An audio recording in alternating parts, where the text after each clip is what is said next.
भी अंकल जी का भी साथ दे दिया था मैं।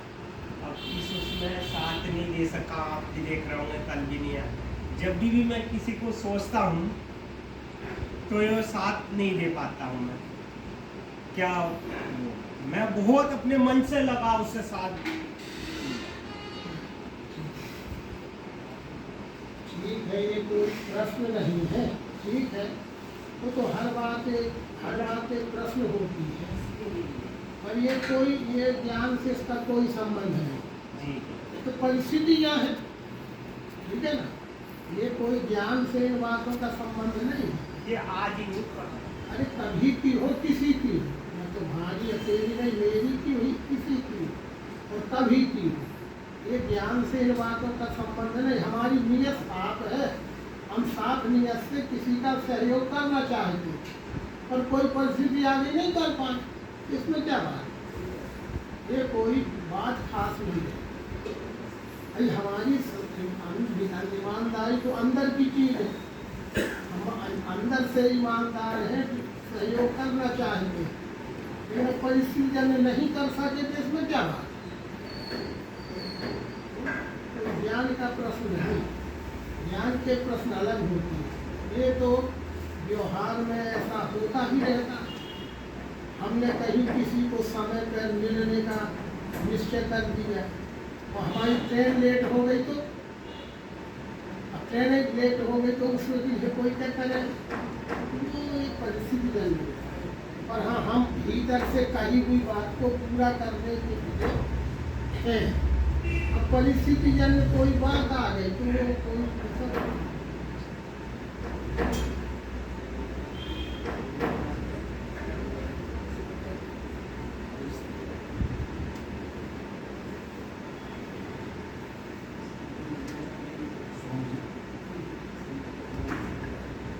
परमात्म दर्शन और आत्मदर्शन। परमात्म दर्शन से हम जल्दी हो जाते हैं, आत्मदर्शन होने के लिए बहुत समय लगता है।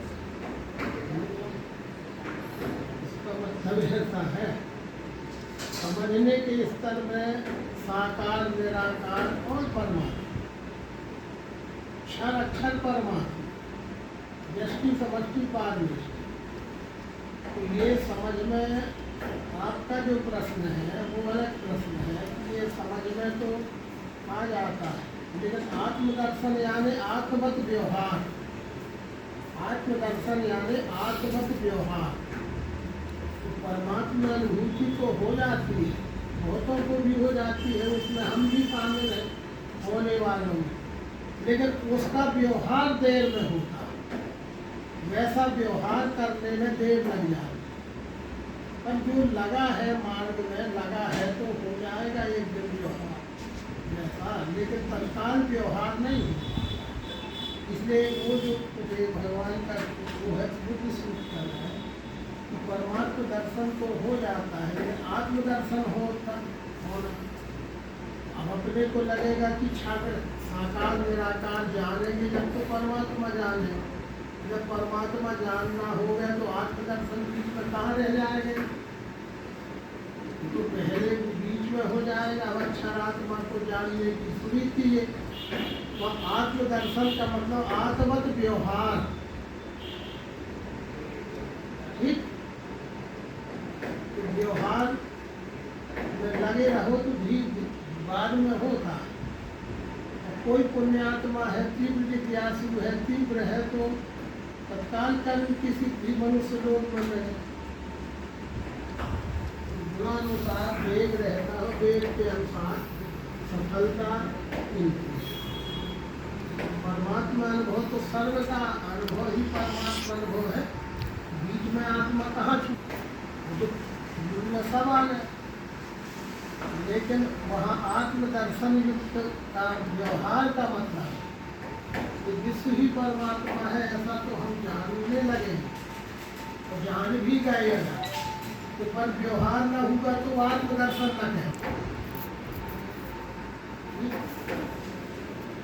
देखे आत्म शरीफा है, वो आत्मवत व्यवहार है।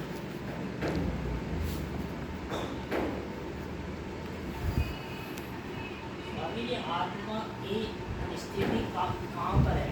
सर में है या अक्षर में? हाँ? आत्मा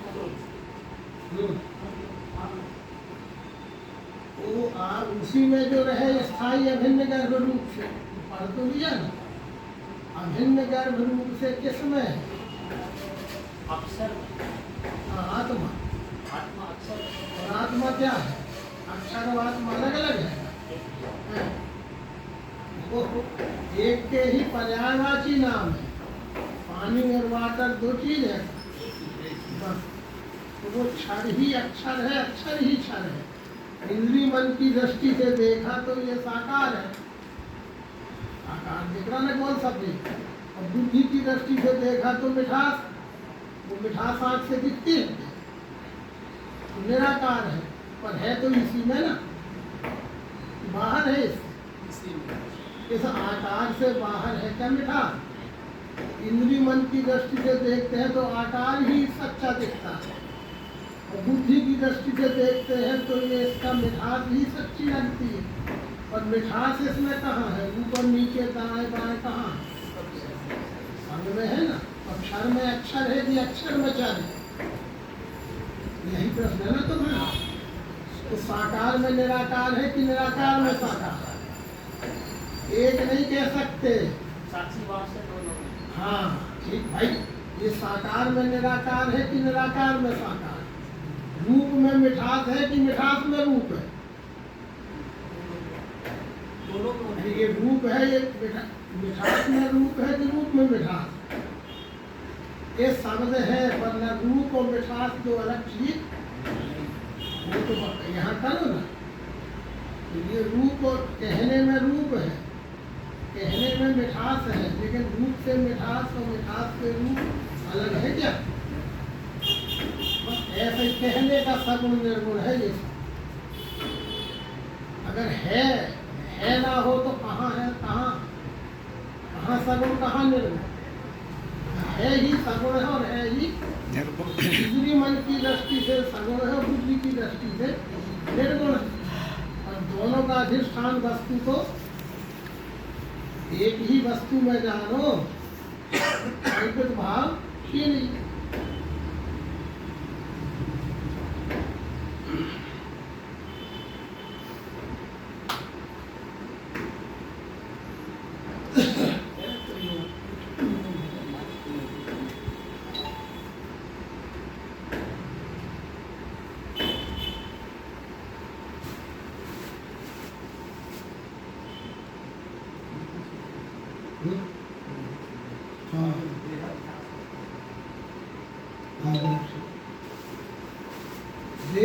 देहाध्यास, देहाभिमान।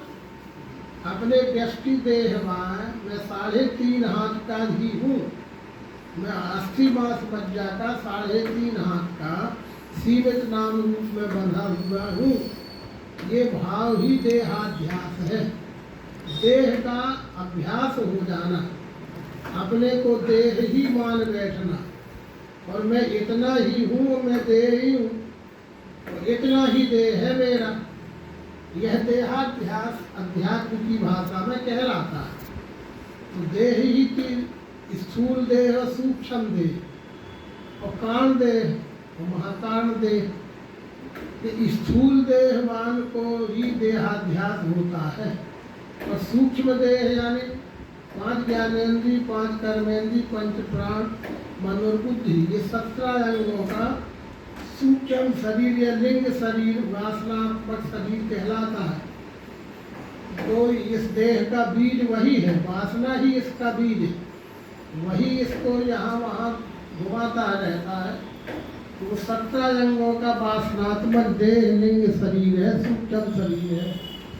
उसमें जो भाव में स्थिर हो जाता है उसको विदेह कहते हैं।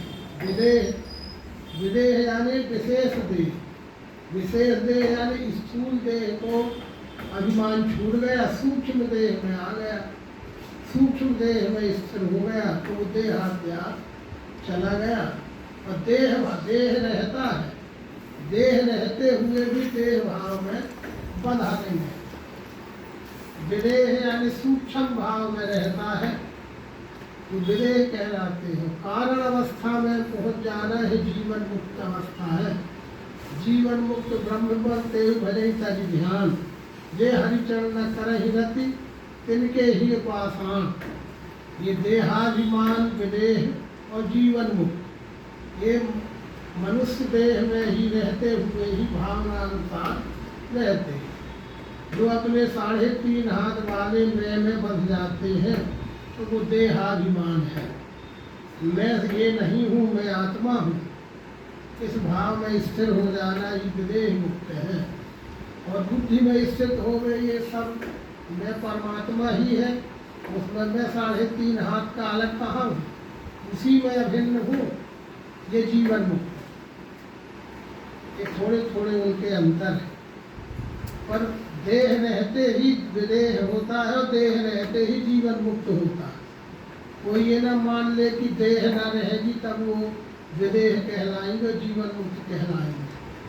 ऐसा कहाँ है? महाराज जनक विदेह हैं, विदेह वो है ना, पर सांसारिक व्यवहार नहीं करते देखे क्या? ये जनक उरलाए जानकी, मिटी महामर्याद ज्ञान की।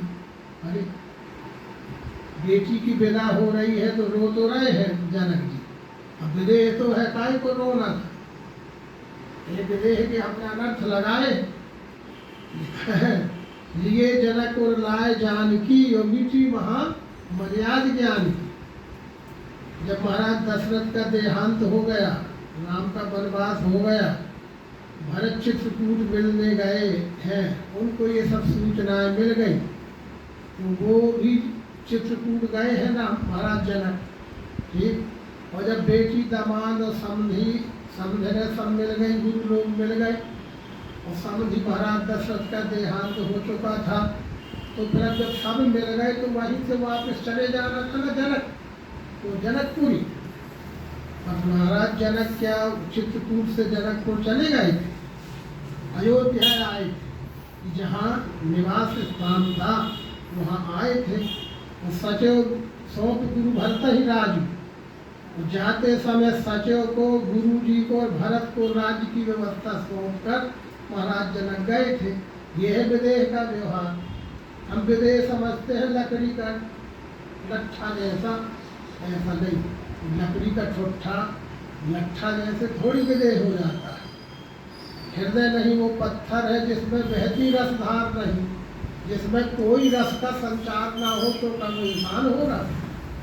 इंसान रहता है पर उसमें आसक्ति नहीं रहती। आसक्ति रहित अवस्था के सब व्यवहार होते रहते हैं, वही महाराज जनक में नहीं देखे। विदेह का मतलब ये थोड़ी है कि अशुभ भूषण धरे भक्षा भक्त जे खान, ये सब लक्षण नहीं होते। ये सब बातें रामायण में भी लिखी हैं। जो अशुभ भेद भूषण धरे भक्षा भक्त जे खाए, सोई तापस्ते पूज्य नर प्रगट कलयुग में।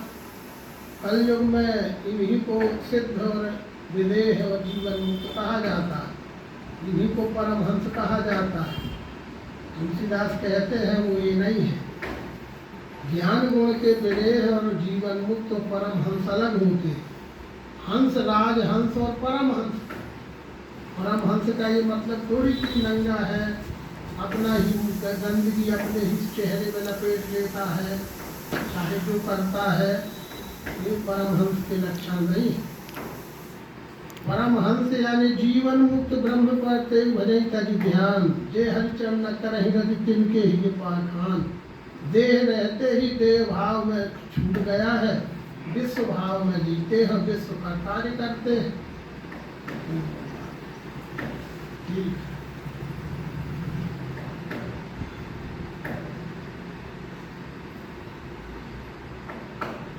एक आध बात और पूछिए, फिर प्रातः काल का ये समय समाप्त होगा। आगे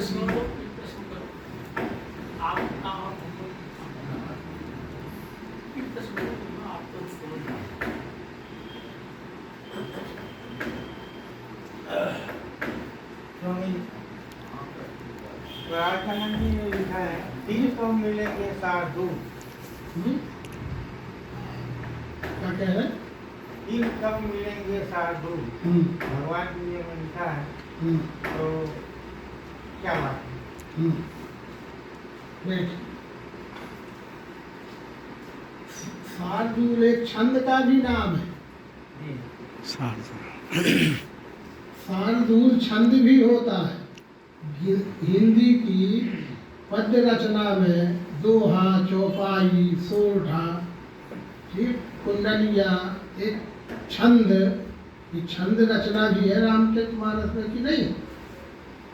ये इसलिए छंदों पर भी फिर प्रकार होते हैं। ये साहित्य की बात है, लिटरेचर की बात है, व्याकरण की बात है।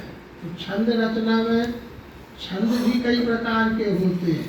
इसलिए वहाँ पर अब ये मिलेंगे शार्दूल, तो वहाँ पर शार्दूल का मतलब छंद नहीं है, वहाँ छंद नहीं है। शार्दूल इन चरण कमलों को भी कहते हैं, पैरों को भी कहते हैं। तत्वदर्शी सद्गुरु का मिलन भी शार्दूल, मान सद्गुरु के चरण भी शार्दूल है, उसका ज्ञान भी शार्दूल है। और शार्दूल नाम छंद का भी है, तो संदर्भानुसार उसका अर्थ लगता है। एक शब्दों ही बहेवर्त, और बहेवर्त एक शब्दा भवन्ति।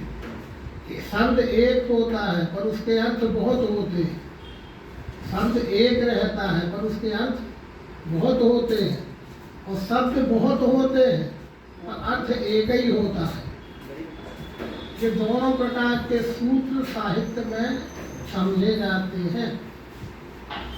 तो वहाँ शार्दूल का अर्थ चरण कमल है। फिर ये कब मिलेंगे?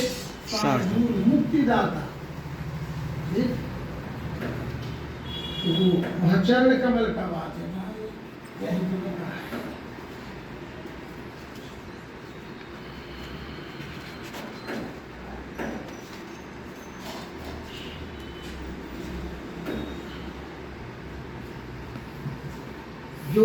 जो तुम अब भी करोगे भूल, तो फिर मिल जाओगे धूल। फिर कब मिलेंगे शार्दूल, प्रभु ये मूल श्रीदाता। तो यहाँ तत्वदर्शी सद्गुरु के चरणों को शार्दूल कहा गया। तो छंद रचना में भी शार्दूल छंद होते हैं, ठीक।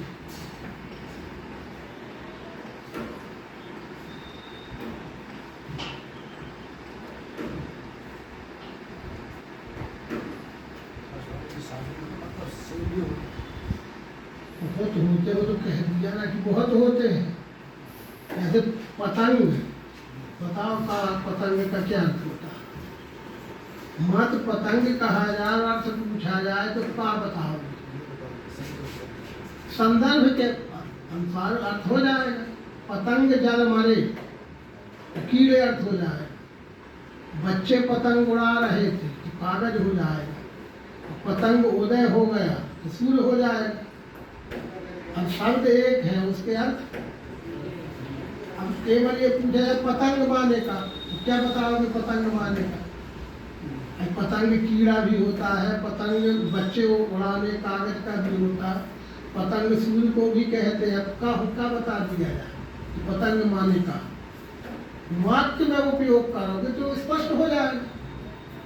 बच्चे पतंग उड़ा रहे थे तो वहाँ कागज, पतंग जल मरे तो वो लाइट में जो कीड़े छोटे छोटे जीव वो है, तो पतंग उदय हो गया तो सूरज वो है जो एक शब्दों ही बहेवर्त, और बहेव शब्द एक अर्थो भवंती, शब्द बहुत होंगे।